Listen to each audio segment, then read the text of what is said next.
Okay, so we have completed our lessons on the different types of factoring. And so what we're going to do now is we're going to look at how we know which type of factoring to choose. So we're going to be just looking at a bunch of different problems, and we have to decide, well, which method of factoring am I going to use? Well, um, the key to knowing is first always try GCF. Okay, so if you look at this first set of boxes here, it says always try GCF first. What to look for? You want to look for an expression with common factors among the coefficients or the variables. So it could be just the coefficients, it could be just the variables, or it could be both. And in the case of the example that we have here, we have negative 64m to the third n to the third minus 56m. And the thing to notice right away is that both numbers are even. So that means they're divisible by 2. So you could try dividing by 2, but 2 isn't going to be quite enough because you can look at 64 and 56 and say, well, 4 is going to work as well. But then 4 isn't going to quite be enough. So then you can look at it and say, well, 8's going to work. So you just have to keep trying. And so the best way to do this actually is to take the smallest number and just make a list of all the factors of the smallest number. In this case, the smallest number is 56. And I'm just going to write down all the factors. 1 times 56, 2 times 28, 4 times 14, and then 5 doesn't work, 6 doesn't work, 7, does 7 work? 7 does not, wait a minute, 7 works, doesn't it? Because it's 7 times 8 is 56. All right, and now that we're at 7 times 8, if we were to do the next one, it would be 8 times 7, and we don't want to repeat any. So we're just going to leave it as 7 times 8 and stop. And then all we have to do is start at the top and work our way down and say, hey, does 56 go into 64 evenly? And the answer is no, so I can cross that off. Does 28 go into 64 evenly? And the answer is no, 28 does not go into 64 evenly, so I can cross that off. Does 14 go into 64 evenly? And the answer there is nope, so I can go ahead and cross that one off. And so I'm just working my way down, and by working my way down, I know that as soon as I get to one that works, it's the greatest common factor because there are no numbers left that are bigger. So 8, does 8 work? 8 does work. It works in 64 because 8 times 8 is 64. So that means that 8 is the GCF for our coefficients. And then the other thing to notice is when we factor by GCF, we just want to look at the variables, and if they have a common variable, we pick the one with the smallest exponent. So they both have m's, and the m is the smallest exponent. And then in this case, there's an n to the third in the first term, but there's no n in the second term. So that means that we're not going to include an n in our GCF. So then all we have to do is divide. And whatever we're left with, we're going to write on the inside. So when we divide negative 64 m to the third n to the third by 8m, we get negative 8 m squared n to the third. And then minus 56 divided by 8. Well, we did that over here at 7. And then since there's an m and we're dividing by an m, that disappears, so we're just left with the 7. So factoring by GCF, we just take out whatever they have in common.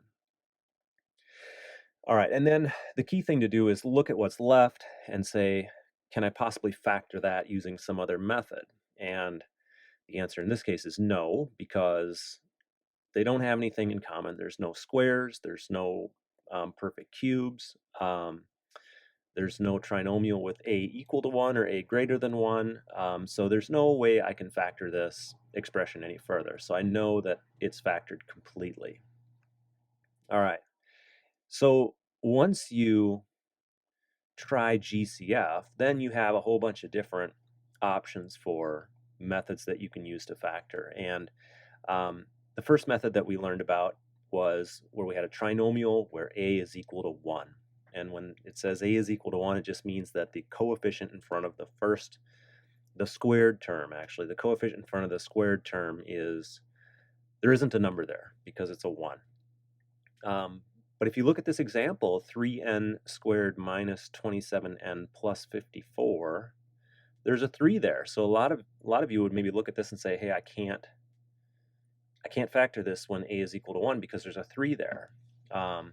Well, it is possible to factor this the way it is written. You could factor it via the second method, a is greater than 1.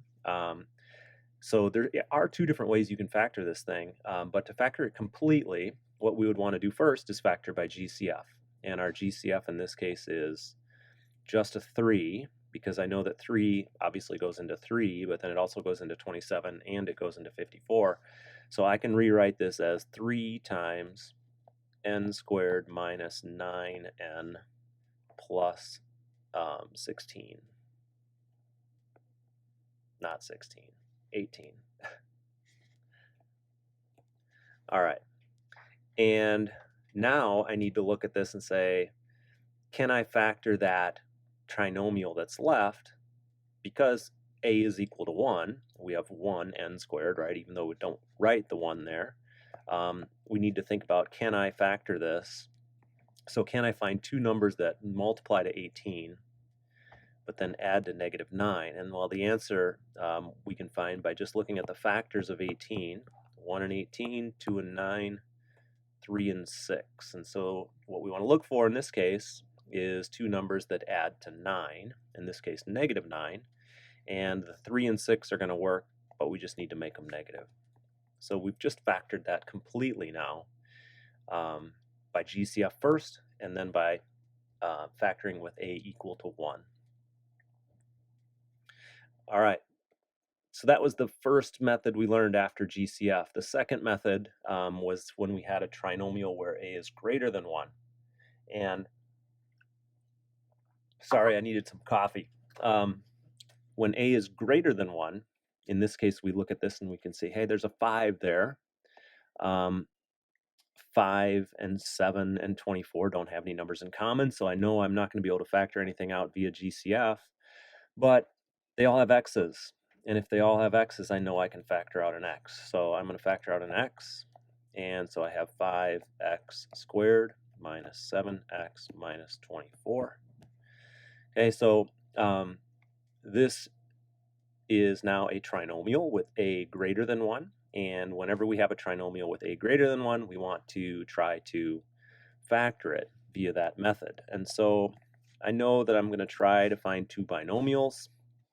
And the trick to this one is we have to look at the 5 and the 24 and just list the factors. And fortunately for this one, we have 1 and 5 for the 5. So that means that I know my first term in each one of the binomials right away. So I like to put the bigger number in the first binomial. You don't have to do that. You can put it in the second one if you want, but that's just the way I like to do it. So since I only have 1 and 5, I can write this as 5x and 1x. Now you don't have to write the 1, but I like to write the 1 in this case because it just helps me understand what's going on. Okay, and then with we have to figure out what number goes in the second position in each one. So we're going to look at the factors of 24. And we have 1 and 24, 2 and 12, 3 and 8, 4 and 6. Okay, unfortunately, we've got 4 to pick from here. But remember, we need to kind of think logically about this and say, what kind of makes sense? I'm going for a negative 7 here and a negative 24. I'm going to be multiplying something by 5. I'm guessing that the first one probably isn't going to work. I'm going to highlight the ones I think might not work with red. Just I'm guessing that one probably won't work. The other thing to think about is, do any of these, we have an odd number. We have an odd number in 7. So that means I'm guessing that the 2 and 12 and the 4 and 6 probably aren't going to work because they are both even. So that narrows it down quite a bit. So we have 3 and 8. So all we have to do now is just kind of mess around. And in this case, we have a negative 24. So we know it's either going to be negative 3 and positive 8, or it's going to be negative 8 and positive 3. So we just have to try, right? So I'm just going to plug in, I'm just going to try something here and say, let's say we have, let's do a negative 3 here and a positive 8 here. And when we do that, the key to checking now is just to distribute. So if we distribute there to there and there to there, we get negative 15x, and we get positive 8x. And when we do add those together, we get negative 7x. So we know that that's the correct factored form. Now, I did a couple of tricks here to narrow down my choices. If you don't know how to do those tricks, that's okay. It's just going to take you longer to get to the final answer. All right. So there we go. That's another method that we learn. Okay, the next method we learned was called perfect squares. And perfect squares is if we see a perfect square at the beginning and a perfect square at the end, and then the term in the middle is either just the sum of the last two terms, or it has to be the sum of the product of the first and last terms. So in this case, it'll be the sum of the product of the first and last term. So that'll be a good one for you to see. But as usual, always try to factor by GCF first. And the thing I notice is that each term has an x in it. So I know I'm going to have an x here. And I know that 49, 28, and 4 don't have any common factors because we can look at the 4 and say, well, 4 goes into 28, but 4 does not go into 49. And 2 goes into 28, but 2 does not go into 49. So we know that we can just factor out an x. And so I have an x here. And I have 49x squared plus 28x plus 4. And the key here is I see perfect squares now. So I know that 49x squared is a perfect square. I know that 4 is a perfect square. So I can now write my answer as 7x plus 2 times 7x plus 2. And then the only thing I need to do is just check that it's going to work. And in this case, is it going to work? Yeah, it's going to work. So we distribute the first to the last term, and then we distribute the middle terms here, and we end up with 14x plus 14x. And since that equals 28x, we know that we have the right answer. All right, and now there's another way we can actually write this answer, and this is just, you can write it either way. I'm fine with either way, but you might take a test like the ACT exam and not see it written the way that you have it, and it might be written this way, where we have x times 7x plus 2 squared. All right, so these two things here are the same thing. They are equal to each other. It's just whenever we have something multiplied by itself, we can write it to the second power. All right. So that was perfect squares. Now, difference of squares, very similar, but in this case, difference of squares, you're only going to see two terms. And what you're going to see is two squares that are separated by a minus sign. All right, in this case, I do not see two squares. K squared is a square, but 18 is not, and 8 is not. But remember, always try factoring by GCF first. And this one's relatively simple to maybe just look at and figure out. They're both even numbers. That means they're both divisible by 2. The only other options would be 4 and 8. And I know that 4 does not go into 18, and I know 8 does not go into 18. So I am just going to divide by 2 here. And so I end up with 2 times 4 minus 9k squared. And so there we go. Now I've taken this and I've created a perfect square here and here, because 9 is a perfect square, 4 is a perfect square, and k squared is obviously a perfect square. So we can write this now. When we have the difference, this is where the difference is different than perfect squares, we're going to end up with two different binomials, but they're going to look exactly the same. And one will be positive, one will be negative. And the order in which you write them does not matter. You can put the plus sign in the first one and the minus sign in the second one. It doesn't matter. Since we're multiplying, you will end up with the same thing. All right, more coffee. Sorry. Okay, and the last method that we learned about was something called the sum or difference of cubes. And the key thing with the sum or difference of cubes is two terms. Both have to be cubes, and we can look at this one and say these are not cubes because cubes are numbers like 1, 8, 27, 64, 125, 216, but I see 2 and 16, and I see an m to the fourth. But as with every one of these, we need to think about GCF first. So I'm going to divide this by a 2m because nothing else divides both terms evenly. And so when I divide by a 2m, I end up with m cubed. Okay, there could be a 1 there, but I'm not going to put it there this time. And then I end up with 8n cubed. Okay, so this now represents a sum of cubes because we have a plus sign. I know this is a cube. I know this is a cube. And so I know that I have an a that is equal to m and a b that's equal to 2n because 8n to the third can be written as the quantity 2n to the third power.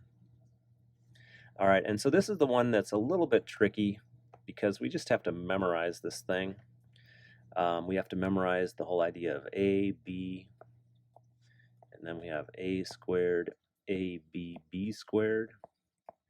And we have to remember SOAP because SOAP helps us figure out the signs that are going to go in there. And so we have a positive sign in our original problem. And the rest of it means that the first term is going to be the same. S stands for the same. O stands for opposite. And the last one is always positive, so the AP. So we have same, opposite, always positive. And so we can just plug stuff in now.